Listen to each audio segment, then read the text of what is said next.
18 मार्च 2026 आपका हमारी चैनल पे फिर से स्वागत। आप हमसे जुड़े रहिए और आज हम बात करेंगे क्योंकि देखिए हम समाज में रहते हैं और जो शादी है मैट्रिमोनियल इंस्टीट्यूशन वो बहुत इम्पोर्टेंट और आजकल ऐसा हो गया है कि थोड़ा सा भी कोई ससुराल वाले बहू को ये बोल दे कि बेटा ये कर ले, बहू ये कर ले, तेरे को ये करना पड़ेगा, तुझे ये करना पड़ेगा, तो एक डोमेस्टिक वायलेंस का सीधा केस हो जाता है फाइल। हालांकि ये इसमें एडवाइजर्स भी होते हैं, मगर बहुत सटीक आज अदालत ने स्पष्ट कर दिया है। तो दिल्ली हाईकोर्ट का एक महत्वपूर्ण फैसला है। इसमें पार्टीज का नाम नहीं दिया है, वो सीक्रेट रखा है, या ऐसे बोलिए कि उन लोगों के लिए नाम पे कुछ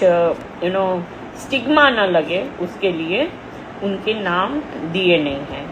तो आज एक matter I Delhi high court के सामने, जस्टिस नीना बंसल कृष्णन के सामने, और एक एफआईआर दर्ज की थी इन लॉज के सामने, और धारा लगाई थी 498A, 406 और 34, और घरेलू हिंसा के तहत कार्यवाही चल रही। और ये जो महत्वपूर्ण जो अपील आई उसके तहत कार्यवाही की रद्द करो, ऐसी कोर्ट से अपील की गई। तो जज साहब ने दोनों साइड को सुना और फिर पाया कि पत्नी के द्वारा लगाए गए आरोप सामान्य और अस्पष्ट है, और जिसमें साबित करने का कोई ठोस विवरण नहीं है, मतलब कि वो साबित ही नहीं हो सकता।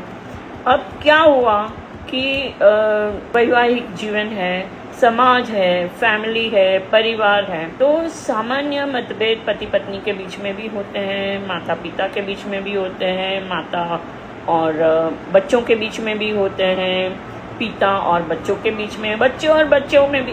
ये एक बहुत नॉर्मल सी बात है।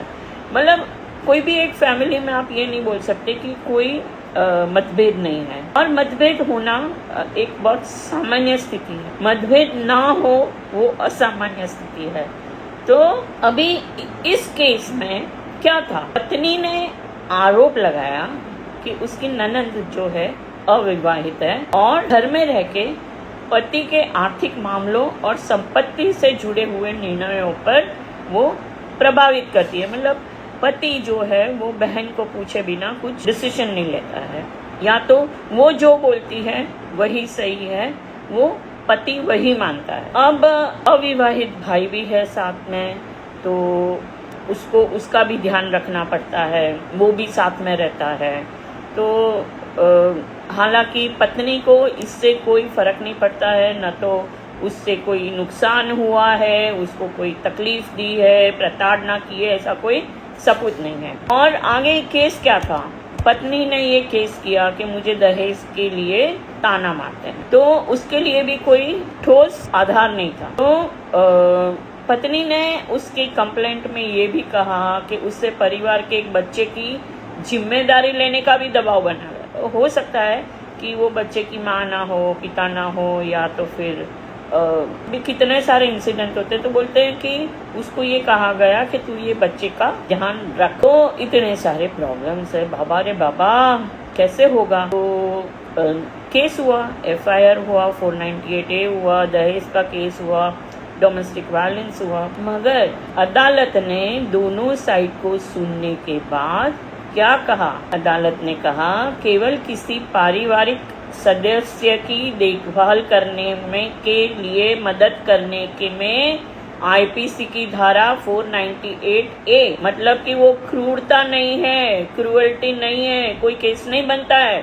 ये तो हमारा समाज है, वो सदियों से चला आ रहा है, आगे से चली आती है। जैसे हम बोलते हैं हमारी माता ने अपनी सास का ध्यान रखा, हमारी दादी ने उनकी सास का ध्यान रखा।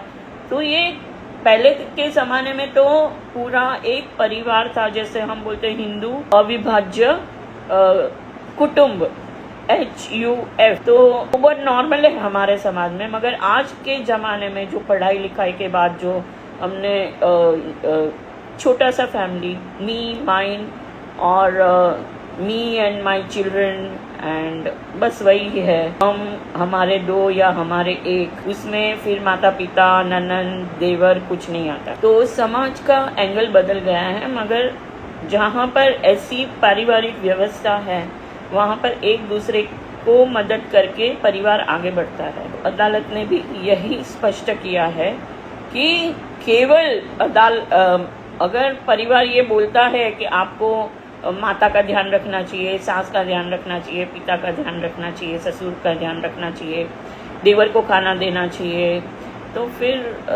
ये क्रूरता तो नहीं हुई। और ये सभी तथ्यों को ध्यान में रखते हुए दिल्ली हाई कोर्ट ने आपराधिक कार्यवाही जारी रखने का कानून का ऐसा रखा कि ये आपराधिक कार्यवाही, ये एफआईआर अगर आगे बढ़ता है, वो एविडेंस होता है, उसके पर जजमेंट होता है निचली कोर्ट में, ट्रायल कोर्ट में, तो ये कानून का दुरुपयोग होगा। तो इसी आधार पर अदालत ने एफआईआर और संबंधित कार्यवाही को रद्द किया। तो आप सोचिए, हमारे थोड़े पुरानी किताबें पढ़िए और आप भी देखिए कि लग्न मतलब क्या। आजकल की लग्न जो है वो cross community, cross religion marriage होते हैं, मगर एक ज़माना ऐसा था कि 7 पुश्तों का पूरा फैमिली ट्री देख के शादी तय हो। तो आपका जीवन में अगर कुछ शांति चाहिए या